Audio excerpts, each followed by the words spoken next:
देखिए, भारतीय जनता पार्टी 5 राज्यों में चुनाव से की हार से बौखला चुकी है। और मोदी जी जब चुनाव के डर से, हार के डर से बौखला जाते हैं तो उनको ईडी की याद आती है, जो इनका एक पन्ना प्रमुख के तौर पे काम करता है, एक प्राइवेट आर्मी के तौर पे काम करता है। यही तो है, जब भारतीय जनता पार्टी का हिंदुस्तान में जब सफाया हो जाएगा तो ये देश भ्रष्टाचार मुक्त हो जाएगा और इस देश में बेरोजगारी से मुक्त हो जाएगा। जो भी विपक्ष का नेता मोदी सरकार के खिलाफ बोलता है, जो इनके भ्रष्टाचार के खिलाफ बोलता है, महंगाई के खिलाफ बोलता है, बेरोजगारी के खिलाफ बोलता है, उसी के घर ईडी क्यों जाती है?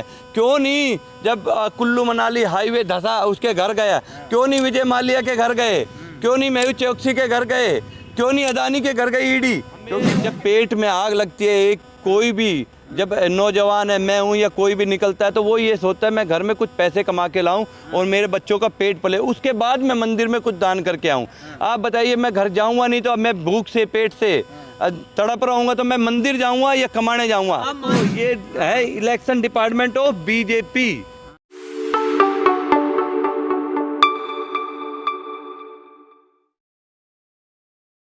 तमाम युवा हैं जो कांग्रेस सपोर्टर कर लिए, समर्थक कर लिए, इसे जानता है कि जिस तरह से सीबीआई ईडी के छापे लग रहे हैं तमाम पत्रकार पर, वहीं पर जितने इंडिया का नेता है सब उन पे लगता है। इनसे जानता है क्या चल रहा है देश में। सर देखिए, भारतीय जनता पार्टी 5 राज्यों में चुनाव से की हार से बौखला चुकी है। और मोदी जी जब चुनाव के डर से, हार के डर से बौखला जाते हैं तो उनको ईडी की याद आती है, जो इनका एक पन्ना प्रमुख के तौर पे काम करता है, एक प्राइवेट आर्मी के तौर पे काम करता है, उसको उस राज्य में भेजा जाता है जहाँ जहाँ उनको हार का डर लगता है। तो अब 5 राज्यों में चुनाव है तो इनको हार से ऐसा डर, मोदी जी को रात को डर सता रहा है, तो ये उन राज्यों में विपक्षी नेताओं के घर पे ईडी को भेज रहे हैं और उनको सता रहे हैं, परेशान कर रहे हैं। लेकिन जनता मन बना चुकी है, महंगाई, भ्रष्टाचार, बेरोजगारी से परेशान है और आने वाले जो वक्त में जो चुनाव में वोट डलेगी वो महंगाई, भ्रष्टाचार और महंगाई पे डलेगी। और जब उसके रिजल्ट आएंगे 3 दिसंबर को तो भारतीय जनता पार्टी को उन नेताओं की तरह जैसे खाली हाथ लौटना पड़ेगा, तो उन डब्बों में भी उनकी खाली वोट आएंगी और उनको उन 5 राज्यों से मायूसी हाथ लगेगी और खाली हाथ घर वापस लौटना पड़ेगा। और ये भ्रष्टाचार मुक्त भारत बनाएंगे। यही तो है, जब भारतीय जनता पार्टी का हिंदुस्तान में जब सफाया हो जाएगा तो ये देश भ्रष्टाचार मुक्त हो जाएगा और इस देश में बेरोजगारी से मुक्त हो जाएगा। और गृहिणियाँ जो महंगाई से परेशान है वो जाए, इनको तकलीफ ही इस बात की है कि क्यों महिलाओं को 500 रुपये का सिलेंडर मिल रहा है, क्यों महिलाएं बसों में फ्री घूम रही हैं, क्यों गरीब आदमी का 25 लाख तक इलाज हो रहा है, क्यों लोगों को ओल्ड पेंशन मिल रही है, वापस लागू की जा रही है। तो इनको गरीबों से कोई मतलब नहीं है, उनकी वोट से मतलब होता है।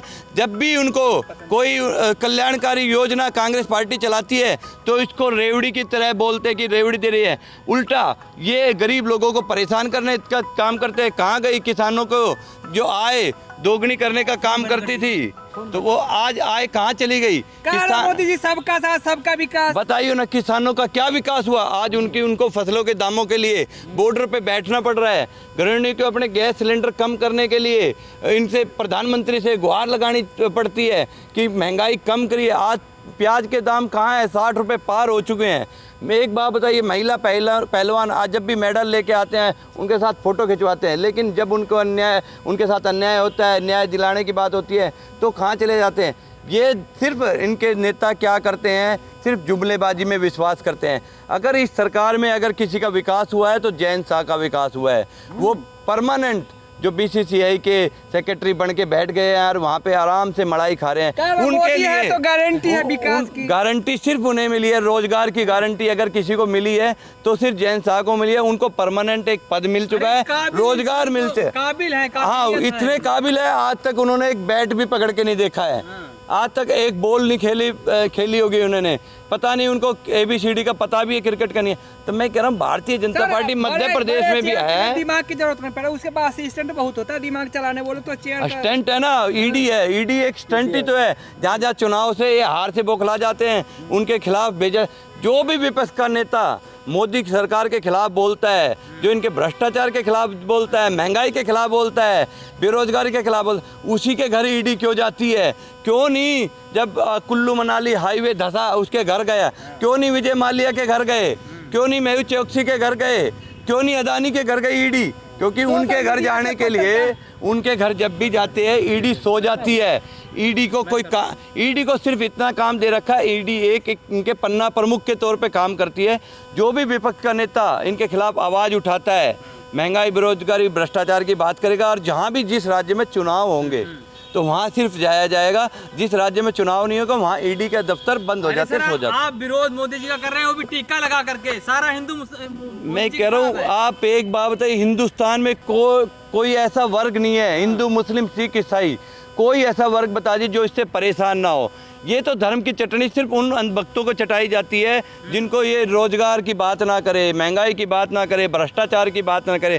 क्योंकि जब इनकी सभाओं में जब ये नेता जाएंगे तो नेताजी से, मोदी जी से पूछा जाएगा कि आपने 2 करोड़ का वादा किया था, कहाँ गया? कहाँ आपने किसानों की आय दोगुनी करने का बात कर, कहाँ गए वो? कि महिलाओं को आपने महंगाई से निजात देने की बात की थी, कहाँ गए वो? इस बात ना करे, इसीलिए उनको धर्म की चटनी चटाई जाती है। ईडी का भी सिर्फ इतना ही खेल है कि लोग उनकी सभाओं में रोजगार की बात ना करें, महंगाई की बात ना करें, और जो खाली कुर्सियाँ भी पड़ी हुई हैं वो खाली कुर्सियाँ भी उनसे सवाल ना करें।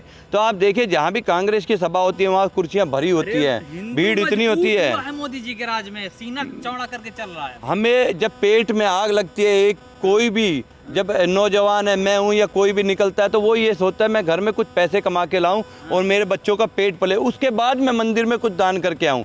आप बताइए, मैं घर जाऊँगा नहीं तो अब मैं भूख से, पेट से तड़प रहूँगा, तो मैं मंदिर जाऊँगा या कमाने जाऊँगा? आप मानते हो नहीं हिंदू मजबूत हुआ कि नहीं हुआ? मैं कह रहा हूँ, हिंदू हो चाहे मुस्लिम हो चाहे सिख हो ईसाई हो, इस सरकार ने हर कौम को, हर वर्ग को नीचे धकेलने का काम किया। बेरोजगारी, भ्रष्टाचार और महंगाई चरम पे है, इसकी बात ना करे। इसलिए इनको इजराइल दिखाओ, पाकिस्तान दिखाओ। राम मंदिर का निर्माण हो गया मोदी जी के राज में। वही तो बात करें, जब भी हम महंगाई, बेरोजगारी, भ्रष्टाचार की बात करते हैं, चाहे मीडिया में हो चाहे मोदी सरकार हो, हमसे सिर्फ धर्म की बात करती है। हम कह रहे हैं, हम धर्म की बात ना करके हमें बात, आप ये बताओ, आपने 10 साल में हमें रोजगार कितने दिया? आपने महंगाई कम की क्या? क्यों मोदी जी खुद पूछते थे, डीजल के दाम कम हुए क्या? महंगाई कम हुई क्या? रोजगार मिले क्या? तो आज वही 10 साल में सरकार से लोग, उससे जनता से पूछ रही है मोदी सरकार से कि कितना महंगाई कम हुई है, कितने रोजगार मिले हैं। महंगाई तो राष्ट्र हित में है, देश की तरक्की के लिए इस्तेमाल हो रहा है। ऐसी तरक्की देश को नहीं चाहिए, लोगों को चाहिए शांति, देश में शांति सद्भाव बना रहे, रोजगार हो, महंगाई कम हो, किसानों को उसकी फसलों के दाम मिल जाए। देश ये शांति चाहता है, ना कि मणिपुर जैसे जल रहा वैसे हिंदुस्तान जले। कि इसका ऐसा धर्म कोई काम का नहीं होता है पूरे देश में, विश्व में मोदी जी का नाम। ये सिर्फ अंधभक्ति उनका डंका बजा रहे हैं, वरना देश की जनता में आप नीचे जाके देखोगे, लोगों से पूछोगे तो लोग त्रस्त हैं महंगाई, बेरोजगारी, भ्रष्टाचार से। क्यों कह रही मोदी है? आप 3 दिसंबर को जब रिजल्ट आएगा तो भारतीय जनता पार्टी को, जैसे अब ये छापे डालते हैं और उनके घरों से खाली हाथ, मायूसी हाथ लगती है, उसी तरह 3 तारीख को जब रिजल्ट आएगा तो 5 राज्यों में भारतीय जनता पार्टी को मायूसी हाथ लगेगी। क्योंकि उनके जो डब्बे हैं वो खाली जाने वाले हो रहे हैं, उनको कुछ भी मिलने जुलने वाला नहीं है। चैनलों के सर्वे बता रहे हैं कि बिल्कुल 5 राज्य का जब रिजल्ट आएगा, क्योंकि आखिरी में टीवी चैनल वोट नहीं करता, वोट करती है जनता। और जनता इस सरकार से परेशान है। जनता को चाहिए महंगाई से निजात, जनता को चाहिए रोजगार, किसानों को अपनी फसलों के दाम चाहिए, जनता को भ्रष्टाचार से मुक्ति चाहिए। और जो ये लिप्त हो चुके हैं, ये 2-3 पूंजीपतियों की सरकार है, एक अदानी की सरकार है, अंबानी की सरकार है, और ये सिर्फ लाला रामदेव की सरकार है, और इनके बेटा जो कुंवर है, जैन सा है, उनकी सरकार है। गरीबों के बारे में सम्मान निधि दे रही है मोदी जी। अब बताइए ना, कहाँ दिया? अगर दिया होता तो कर्नाटका में ये हाल थोड़ी ना होता, हिमाचल में ये हाल थोड़ी ना होता। अगर ये गरीबों के लिए कुछ करती तो आने वाले वक्त में जो 5 राज्यों में चुनाव है तो ईडी को भेजने की जरूरत नहीं पड़ती, सीबीआई को भेजने की जरूरत नहीं पड़ती। काम किया है तो काम, आप मन से आप काम क्यों नहीं गिनाते कि हमने गरीबों के लिए ये काम किया, किसानों के लिए ये काम किया है? स्वतंत्र हैं। स्वतंत्र तो नहीं है, ये देखो, ये है इलेक्शन डिपार्टमेंट ऑफ बीजेपी। तो इससे हम जो ला रहे हैं इससे साफ दर्शाता है। के बेटे पर समन आने पर आप लोग कितने बुखला गए थे, सड़कों पर आ गए? बात सिर्फ अशोक गहलोत के बेटे की नहीं है, बात हो रही है तमाम विपक्षी नेता हो, किसी भी पार्टी का नेता हो, उन जब वहाँ चुनाव होते हैं तो तभी क्यों इनको ईडी, सीबीआई याद आती है और उसको अपने पन्ना प्रमुख के तौर पे उनको इस्तेमाल किया जाता है। मैं कह रहा हूँ, जनता त्रस्त हो चुकी है, ईडी सीबीआई का खेल समझ चुकी है।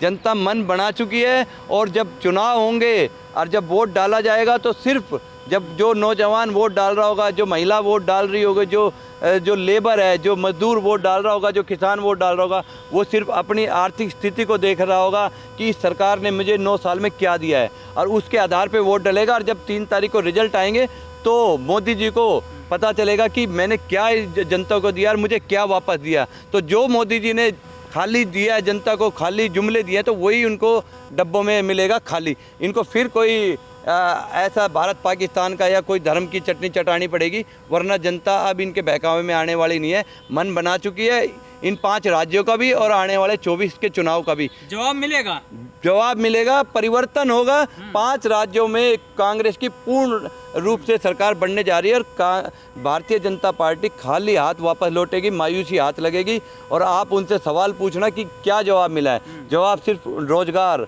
महंगाई, भ्रष्टाचार मिलेगा जो इनका है। तब इनको आत्ममंथन करने की जरूरत होगी। और ये सेमीफाइनल है 2024 का, और 24 में भी लाल किले पे एक युवा नया प्रधानमंत्री, देश को फिर गुलामी के हाथों में नहीं जाने देंगे। 24 में एक बड़ा बदलाव होगा और देश में राहुल गांधी जी अगली बार 24 में एक मतलब लाल किले पे जाके तिरंगा झंडा फहराएंगे, क्योंकि लोगों को, देश की जनता को अब उनसे ही उम्मीद है। क्या तो सपना पूरा होने वाला नहीं है? सपना पूरा देखो जनता जवाब देगी इसका, आपके हमारे कहने से नहीं है। जनता मन बना लाल चाहिए। किले से कह दिया, लिख कर रख लो, फिर से आऊंगा। ये तो वक्त बताएगा, जनता बताएगी कौन आएगा कौन नहीं आएगा।